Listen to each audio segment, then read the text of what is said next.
Audio Jungle. Nggak sampai ke sana kan. Tinggal nanti rumusan di PKPU seperti apa. Kalau ini bagian dari prosedur tata cara, saya kira pelanggaran administratif. Artinya apa? Bawaslu dan BAI nanti memberikan teguran, misalnya himbauan, ya ketika masuk ke TPS misalnya, ataupun ketika kampanye, ya harus itu. Kalau enggak, ya harus menjaga jarak dan sebagainya. Saya kira itu. Jadi tergantung nanti bagaimana sebagai pihak yang membuat regulasi itu KPU. Kami itu melaksanakan. Ya. Kalau KPU dalam regulasi mengatakan yang tidak memakai COVID diancam pidana, ya kami tidak lanjuti ya. Kalau yang aturan di PKPU mengatakan bahwa ini tidak boleh ikut kampanye, ya kita alihkan untuk tidak ikut kampanye. Oh, yang tidak memakai protokol tidak boleh menggunakan hak pilih. Ya, saya kira ini ya aturan ini jangan melanggar hak asasi, kira-kira itu kan. Masa hanya karena tidak menggunakan masker kemudian tidak bisa menggunakan hak pilih, saya kira hal yang bertentangan dengan hak konstitusi. Tapi tentu diatur secara bijak di dalam regulasi. Prinsipnya Bawaslu sebagai yang menegakkan aturan siap untuk menegakkan aturan sepanjang aturan itu sesuai dengan koridor hukum yang ada. Baik, diatur secara bijak. Tadi Anissa juga ingin menanyakan pada perwakilan dari sisi kontestan tentunya. Kita bisa menanyakan ke Pak Doli tentu dalam hal ini ya. Baik, Pak Doli, sejauh ini usulan dari DPR RI apaan sih Pak untuk penyelenggaraan khususnya kampanye ya Pak ya di tengah pandemi seperti ini? Atau tadi Pak Abhan juga menyinggung yang tidak pakai masker ke tempat pencoblosan tidak boleh memberikan haknya gitu. Ya, saya mohon maaf nih, ada kesalahan teknis tadi beberapa kali ya. Saya nggak dengar tadi apa yang ditanyakan. Saya kira begini, saya bisa menangkap dari semua ya. Yang paling penting tadi ini, kalau tadi saya mengatakan ini kita akan jalankan ada koridornya ya.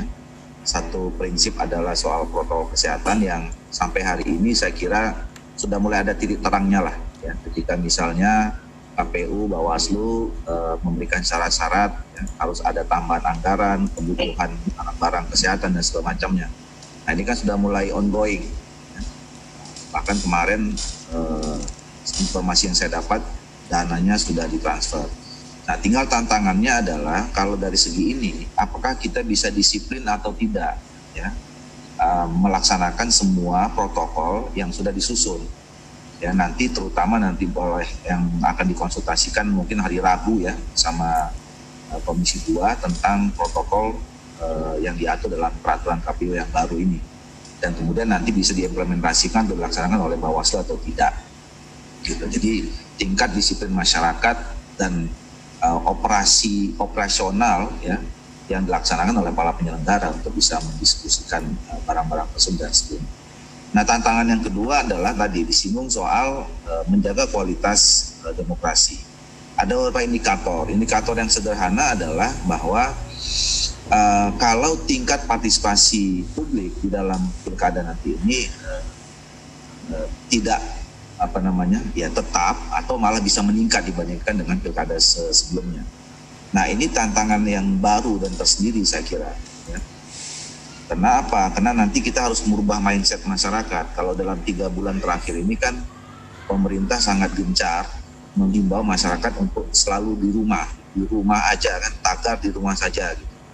Nah, tetapi dalam beberapa bulan ini sudah mulai diberikan ada perubahan kebijakan, boleh tidak di rumah, tapi juga menjaga protokol kesehatan. Nah, ini kita punya waktu 6 bulan nih. Ya, untuk bisa merubah mindset masyarakat dalam konteks pilkada supaya mereka nanti hadir di tanggal 9 Desember itu memenuhi atau menyampaikan hak politik mereka.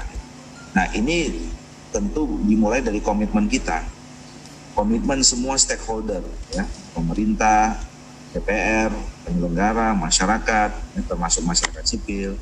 Nah pemerintah ini juga termasuk tadi Komisi Penyiaran Indonesia untuk bagaimana kita sudah mulai memberikan informasi yang tepat kepada masyarakat. Ya. Jadi saya sering dalam seminggu 2 minggu ini ketika kita memutuskan 9 Desember, sekarang perdebatan ini jangan lagi kita berkutat apakah kita laksanakan hari ini, besok atau lusa 2021, 2022. Tapi yang harus kita diskusikan adalah bagaimana supaya pelaksanaan pilkada serentak ini satu tadi bisa disiplin melaksanakan protokol kesehatan COVID-19, apa syarat-syaratnya, ya, skenario-nya bagaimana. Nah yang kedua, apa yang harus kita lakukan, menghimbau masyarakat untuk terlibat di dalam pilkada ini, menggunakan hak mereka. Nah ini saya kira butuh komitmen kita, jadi kita harus solid menyampaikan. Nah kemudian yang kedua, yaitu tadi, bagaimana supaya masyarakat kita ini dalam situasi yang new normal ya, jadi dalam menggunakan masker, menggunakan hand sanitizer, cuci tangan, sambil bisa menggunakan hak. Saya kira memang ini ujian buat kita semua ya, artinya bahwa ke depan ini tantangannya juga saya kira begini, yang membuat susah itu kan kalau kita menghadapi satu tantangan yang jelas, kelihatan ya musuh atau lawan. Nah, yang persoalan itu kan sekarang ini kita menghadapi situasi yang kelihatan saja tidak gitu. Nah ini yang saya kira ujian dan tantangan kita. Tetapi sekali lagi kita tidak boleh menyerah dalam situasi yang serba tidak pasti. Kita berharap ya 6 bulan ke depan ini tentu kalau kemarin dari Maret sampai sekarang situasi mulai agak terkendali ya. Mudah-mudahan dari sekarang sampai nanti bulan Desember dan seterusnya, ya Indonesia dalam situasi yang betul-betul menuju aman. Baik. Itu kan harapan kita semua. Ya. Syukur-syukur misalnya menjelang sebelum Desember, mungkin vaksin sudah bisa ditemukan, gitu ya, sudah mulai diproses mass production atau sudah mungkin juga bisa vaksinisasi dan segala macam, itu akan lebih menggaransi kita. Tetapi kalau dalam konteks kedaruratan, nah di dalam Perpu itu kan sudah ada exit plan-nya sebetulnya. Tadi ya pasal 201 yang poin C. Jadi kalau memang situasi sangat-sangat darurat, gitu ya, kita tetap membuat atau membuka ruang untuk itu. Tetapi sekali lagi itu kan nanti kalau kita lihat situasi yang memang sangat-sangat tidak mungkin kita bisa kita atasi. Nah dan saya kira juga nanti dari Perpu itu ya, kawan-kawan di KPU dan kemudian kawan-kawan di Bawaslu di dalam peraturan KPU-nya pun juga pasti ya semua peraturan begitu filosofisnya ya.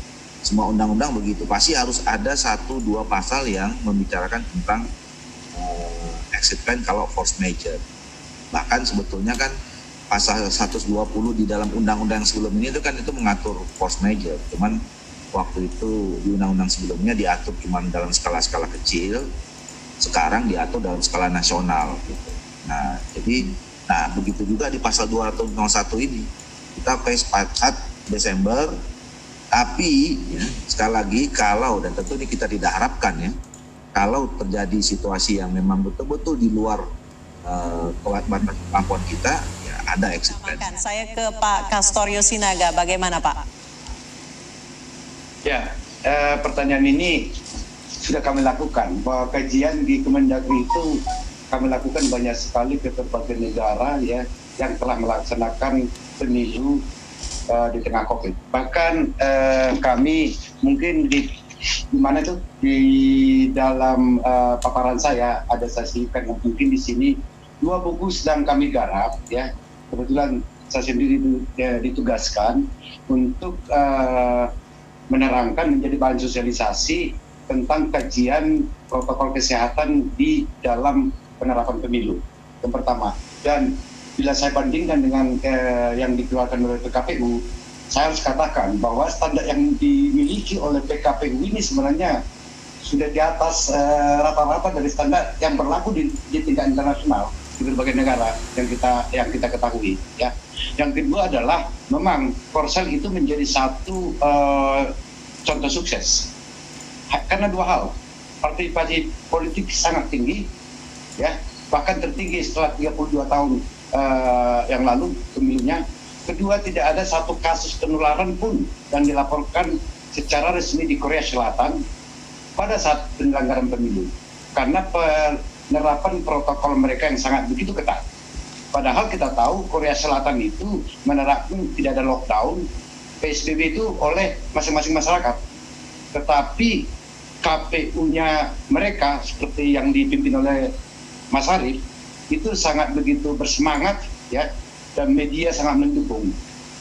contoh kurang sukses adalah Perancis. Memang benar Pak Agung mengatakan, di Perancis itu tingkat partisipasi politiknya anjlok, lalu kedua tingkat penularannya juga tinggi pada saat pemilu.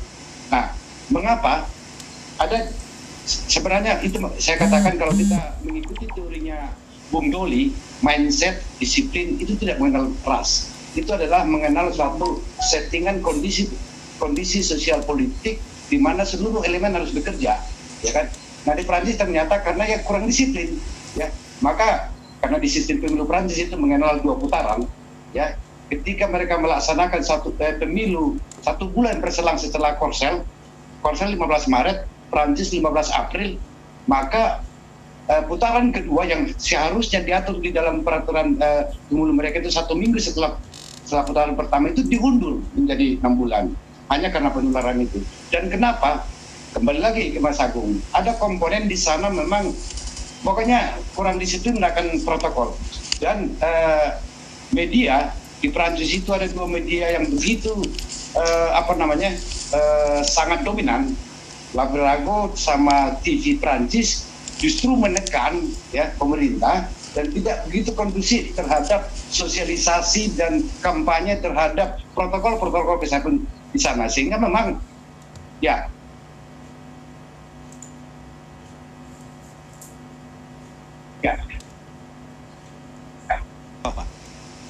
saya kira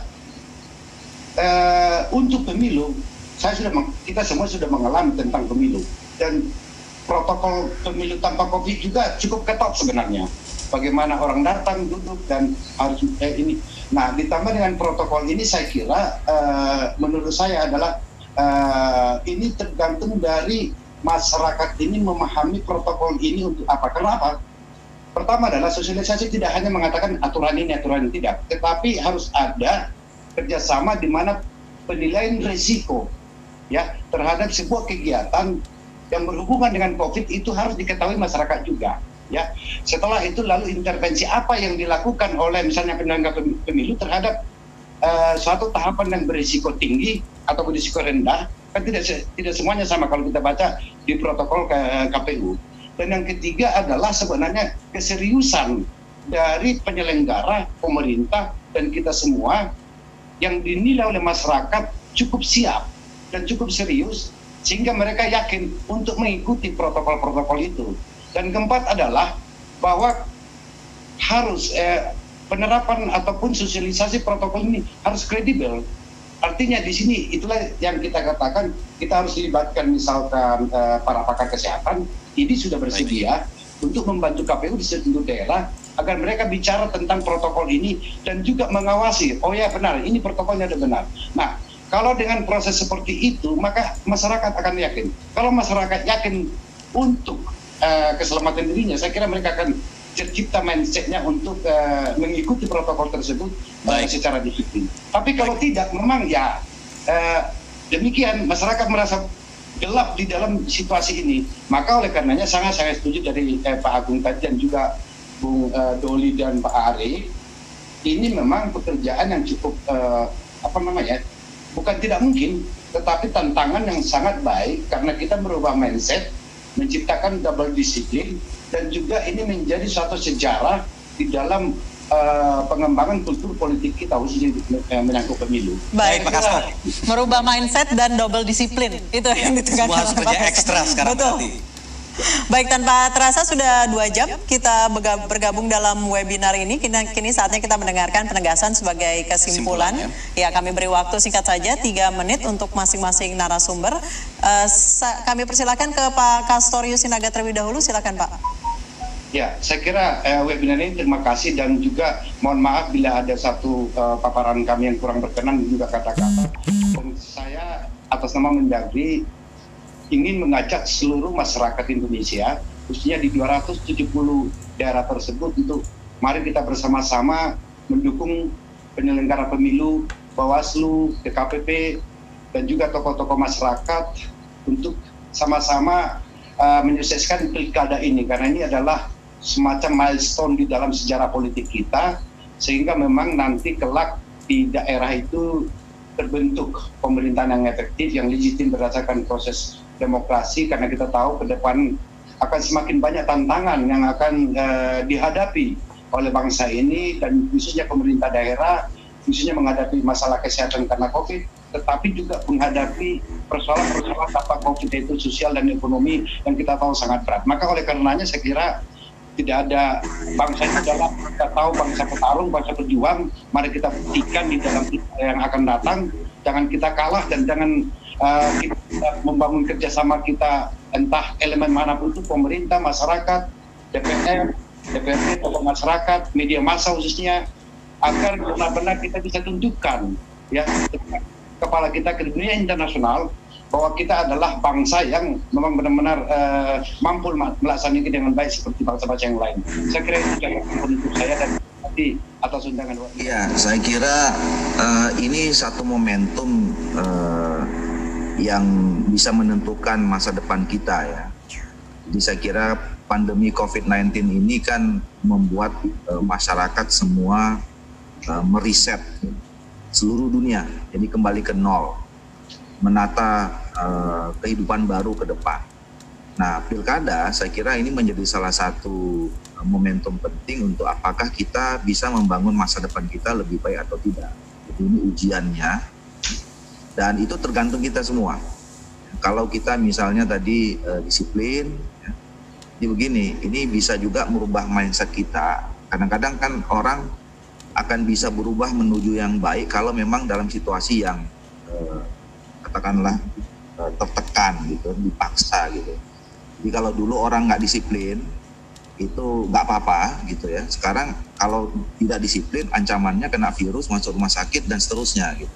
Nah itu membuat kita mau tidak mau ya pilihannya kalau nggak disiplin ya masuk rumah sakit atau sakit. Nah ini mudah-mudahan menjadi kebiasaan ya, kebiasaan kita untuk bisa menjadi masyarakat yang tertib, disiplin, menjaga kesehatan dan seterusnya. Karena itu kunci kesuksesan kita ke depan. Dan sekali lagi ini tergantung kita semua, bukan hanya pemerintah, bukan hanya DPR, bukan hanya penyelenggara, tetapi juga masyarakat secara keseluruhan, termasuk kawan-kawan kita yang menjadi penggiat pemilu dan seterusnya. Jadi marilah kita sukseskan. Ini sudah menjadi keputusan politik, keputusan hukum, keputusan kita semua. Mari kita jaga agenda ini karena menjadi agenda yang penting menentukan nasib masa depan maju atau tidaknya daerah yang kita tempat tinggal masing-masing. Terima kasih atas penyelenggaraan webinar ini. Salam dan sukses semua buat Pak Castorius, Pak Arief, Pak Abraham, dan Pak. Saya pernah berpikir meruntut sebetulnya bagaimana cara bangsa ini bisa mewujudkan cita-cita besarnya, mewujudkan negeri yang adil, makmur, sejahtera gitu ya. Kemudian saya mengambil kesimpulan itu harus dimulai dengan adanya pemimpin-pemimpin terbaik yang dipilih oleh bangsa ini. Nah, masyarakat sudah bersepakat, negeri ini sudah bersepakat bahwa cara kita memilih pemimpin-pemimpin terbaik untuk bangsa ini adalah melalui pemilu dan pemilihan kepala daerah. Maka pemilihan kepala daerah memiliki arti yang penting dan strategis untuk mewujudkan terpilihnya pemimpin yang baik, untuk mewujudkan cita-cita besar bangsa ini. Maka saya ingin mengajak seluruh komponen bangsa untuk bersama-sama mewujudkan pemilu yang luber dan jurdil. KPU tidak bisa sendirian, KPU membutuhkan dukungan dari seluruh pihak, apalagi di tengah situasi pandemi yang semacam ini. Semoga pemilihan kepala daerah 9 Desember 2020 bisa berjalan aman, lancar, damai, dan menghasilkan pemimpin yang terbaik. Kesuksesan Pilkada tahun 2020 bukan hanya menjadi tanggung jawab penyelenggara KPU, Bawaslu, DKPP, tapi seluruh komponen masyarakat ya. Saya kira peserta pemilihan, kemudian stakeholder lainnya untuk sama-sama mensukseskan Pilkada tahun 2020. Kami tentu butuh support dari publik ya, bahwa kami juga berharap masyarakat ikut juga berpartisipasi tidak hanya nanti pada tanggal 9 Desember datang ke TPS, tetapi juga berpartisipasi dalam ikut melakukan pengawasan di dalam tahapan seluruh tahapan. Mari bersama-sama diawasi sehingga pilkada ini bisa luber dan jurdil, dan nanti akan terpilih kepala daerah yang amanah, yang bisa membuat kemajuan, kesejahteraan bagi daerahnya kita masing-masing. Terima kasih Mas Cokro dan iNews TV. Kalau kita sudah melangkah ke era new normal, maka tidak ada jalan lain bahwa kita harus sukses, karena tidak ada pintu lagi untuk kita kembali normal, kecuali memang ditemukan vaksin. Oleh karena itu nggak ada pilihan bagi kita semua bahwa pemilu ini harus sukses dengan indikator partisipasi politik atau partisipasi pemilih yang tinggi. Nah, ada contoh satu negara yang saya kira belum diungkap, bagaimana kemudian negara tersebut sampai sekarang tidak ada korban jiwa, padahal dia negara berkembang dan juga kena pandemi, yaitu Vietnam. Jadi Vietnam itu berhasil membuat warganya itu disiplin di tengah pandemi corona. Kenapa bisa seperti itu? Ini yang menarik. Sama juga tadi pertanyaan, kenapa kemudian Korsel berhasil meningkatkan partisipasi politik yang tinggi? Tadi Bang Doli dan kemudian Bang Kasto sudah mengatakan bahwa adanya keyakinan, adanya motivasi sehingga masyarakat menjadi disiplin. Dan perantara agar masyarakat menjadi disiplin itu adalah media. Jadi di dalam forum ini saya ingin, setelah forum ini ya, ingin mengajak Bang Kasto selaku perwakilan dari Mendagri untuk kita kemudian melihat peta media di pilkada ini, karena KPI punya data terkait dengan media-media yang bisa digunakan di beberapa daerah pilkada tersebut untuk kemudian membuat sosialisasi sehingga masyarakat menjadi disiplin ketika pilkada. Sekali lagi, ketika kita sudah memasuki era new normal, maka tidak ada lagi kata gagal di dalamnya. Terima kasih.